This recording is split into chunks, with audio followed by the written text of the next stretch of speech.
view the technology not really being the goal in itself, but it's actually the tool. It enhances the ability to teach and enhances the ability to learn.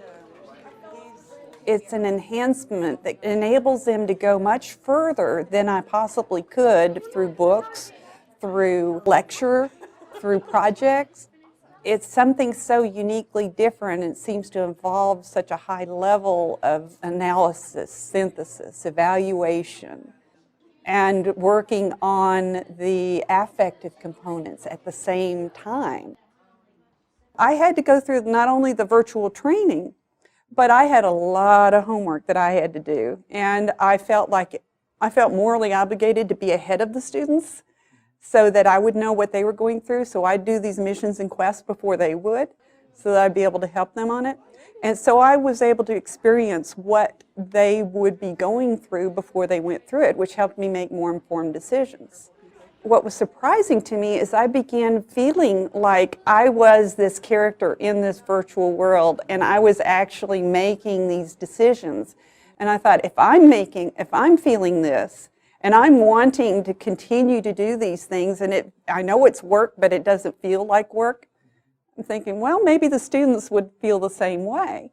And they sort of keep each other on task because they're constantly going, which one did you get to? Some people are like really good at it and they're a lot farther along than other people.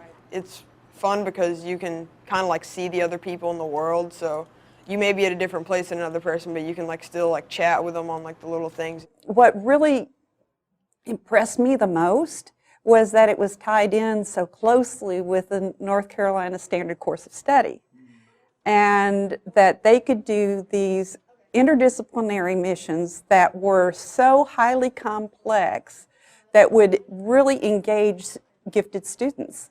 And gifted students need that level of complexity. I think all students need that realistic kind of approach. But it's a high enough level of complexity that it engages gifted students very, very well. And the fact that it's technology, of course, tends to also engage them. I think technology fosters independence, and that's a good thing.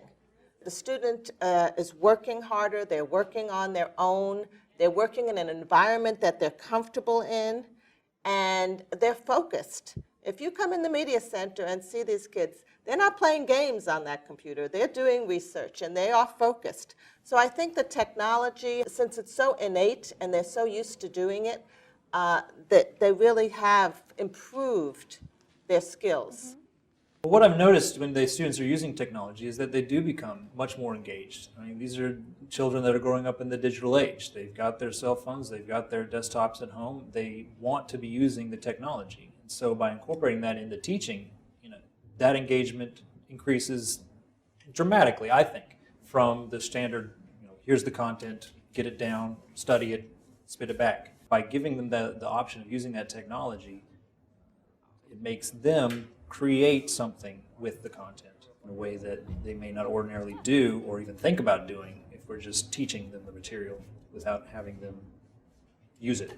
We do have the one-to-one laptops that the students have. Every student is issued a laptop in July, August, and they keep it all year long.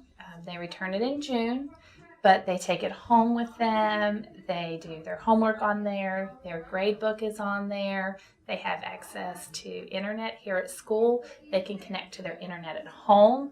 The Angel system that we use, they receive their assignments through the Angel on their laptops. They turn in their assignments. They take their tests. That's pretty much our web-based program that we use here in the school system. By having the Angel environment, being able to access it pretty much from anywhere, and uploading all kinds of different content, the student can get what they need when they need it from the Angel environment. So it doesn't have to be necessarily in the classroom. I've done a live chat before where I've given it a homework assignment, and then I said, I'm going to open up a live chat, and I'll be in that chat room from 8 to 9 if you have a question. And you guys, it's going to be open all night, so even if I'm not in there, they can ask each other questions. So they can access it, and they can work together even when they're not together. Having the content available at all times in Angel is certainly beneficial to students that may have different needs. Maybe they can't stay after school, but because they have a sports commitment, but they can get together and work on something later in the day when I may not be available. But it's always there for them when they do need it.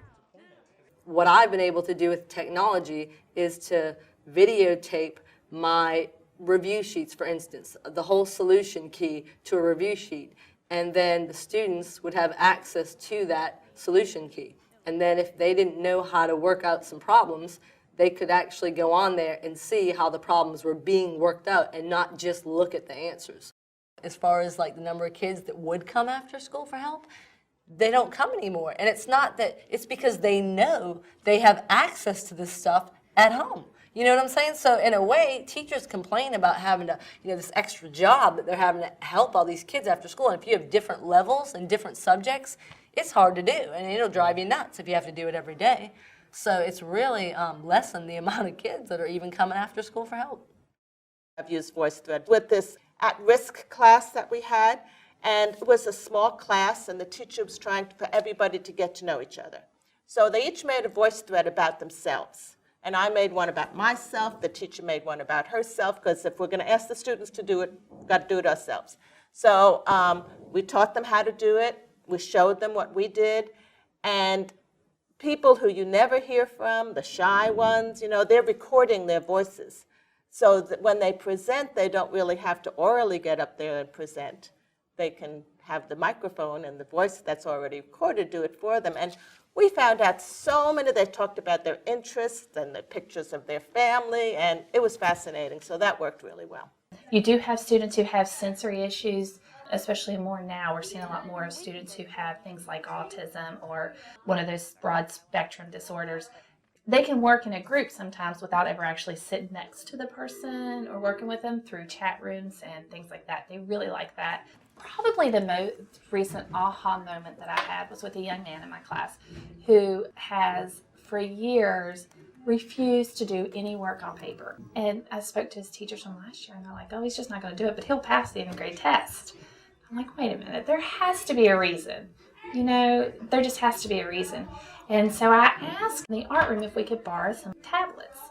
And amazingly enough, he went to Paintbrush and showed me his work for, at the time it was addition and subtraction and decimals. And, so it made us really sit there and think. Well, in talking to the child one-on-one, it's not that he didn't want to do it. It's not that he didn't know how to do it. He said it physically gave him a headache to hear the pencil on the paper, which with today's EC population as they are, I don't think that's all too uncommon. And I get the same outcome. He's learning, I'm learning, we're all happy. And it wouldn't have been possible without the technologies that we have in place.